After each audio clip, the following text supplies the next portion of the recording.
Hey everyone, it's Craig with One Man's Cancer Journey. Thank you for joining me for today's episode.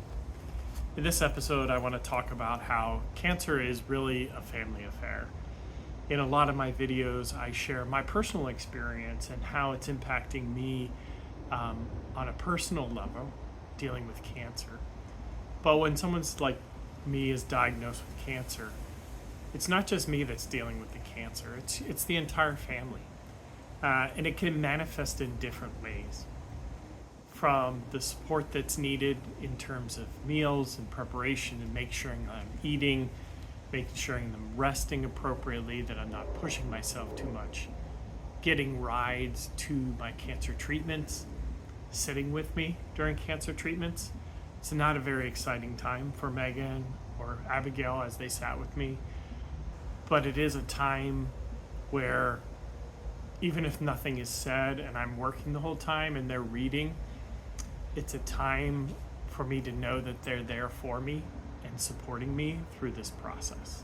They help with things like cleaning the house, vacuuming, cleaning the bathrooms, things that are everyday chores that might not seem that important, but in reality, they're things that I used to help with that today I don't have the ability to do that, or I need to focus on building back my stamina and starting to introduce the weight training that we've done.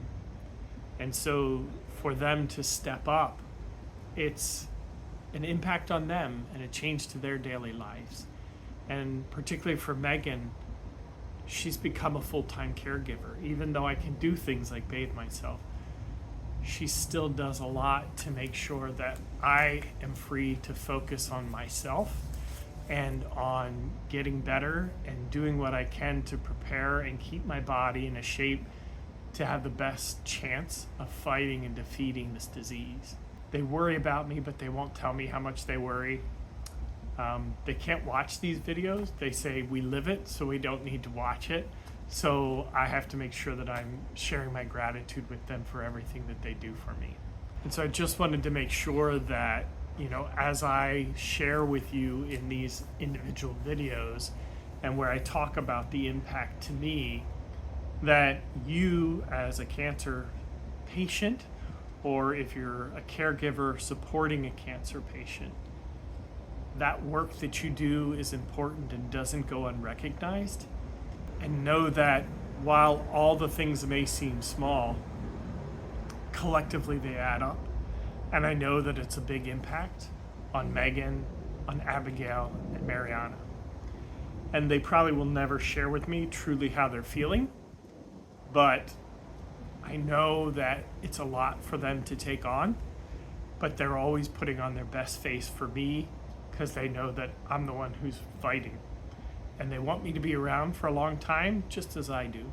And so I appreciate all they do, but just wanted to make sure that all the viewers are aware that it is a family affair. It's not just one man fighting cancer, but it's my entire family gathering around me and supporting me and doing big and small things to make a difference and to allow me to focus on fighting the cancer. As a health update this week, we did finally get a chance to talk with Dr. Tajani about our Caris reporting.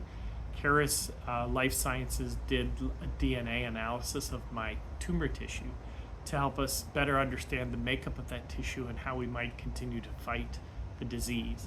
And so a couple things that came out of that is it looked for therapy associations, and so it found a marker, a biomarker called PD-L1. And what that indicates is that with that biomarker, we know from past examples that the immunotherapy and the FOLFOX chemotherapy routine are effective at fighting the cancer. And so that's good because that's what I've been on in addition to the clinical trial. And so we're hopeful that it continues to have an impact on the cancer itself and continues to help us to fight that. The other thing that it did is it does some genes testing with pathogenic and likely pathogenic alterations, and I'm looking down at the paper so I get it right.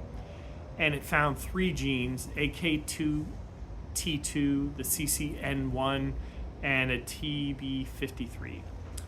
What's important about this is the first two genes that it found, the interpretation was it was amplified, which means there are potentially additional clinical studies out there that attack these specific pathogenic alterations. And so when we get to the point where the immunotherapy and the FOLFOX have kind of reached it, and the cancer has figured out how to fight back against it, and so it's not as effective, we have this opportunity to explore these other pathogenic alterations for potential clinical trials. And to get us ready for that, Dr. Tajani has suggested that we get a second opinion at either Moffitt or the Mayo Clinic.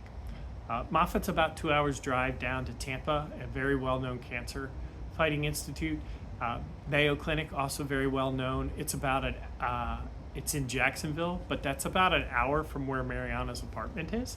And so we're probably going to go up to her apartment and then have the appointment at the Mayo Clinic because it's only an hour. So if we end up getting into a clinical trial there as part of the next phase, then we would be able to stay with Mariana in her apartment and just have that hour drive instead of a 2-hour drive down to Tampa. What I really appreciated about Dr. Tajani was he said the reason we need to do this now and get this second opinion is because when we get to the point where the immunotherapy and the FOLFOX isn't as effective, we would already be considered a patient within the Mayo Clinic. And so it would be easier for us to get started and get into the clinical studies, as opposed to if we waited, then we would be considered a new patient. So I really liked the forethought that he had in terms of preparing us for getting ready to potentially have to do some additional clinical trials, but preparing us in a way that we can keep the momentum of the treatments going forward. For my gratitude moment this week, I'm grateful for the forethought that Dr. Tajani has in terms of thinking 2 steps ahead and making sure that we're preparing ourselves in the best possible way so that we can continue treatment without delay. And so I'm grateful that Dr. Tajani, again, is thinking ahead and making sure that we can have that continuum of care in an aggressive manner so that we can continue to fight this to the best of our abilities, and we don't have setbacks like we did with the gallbladder attack where we had to skip a cycle of treatment, which could have had an impact. And so really grateful for that opportunity to think ahead and take some steps now that will prepare us for the future. And the fact that he's willing to say, go get a second opinion, because we may not have all the answers. We may not have access to some of the clinical trials that are out there that we might want to explore in the future. And so I appreciate that open and willingness to be a wonderful care partner for us in how we plan for the future. This is Craig with One Man's Cancer Journey, and I wish for you a blessed week.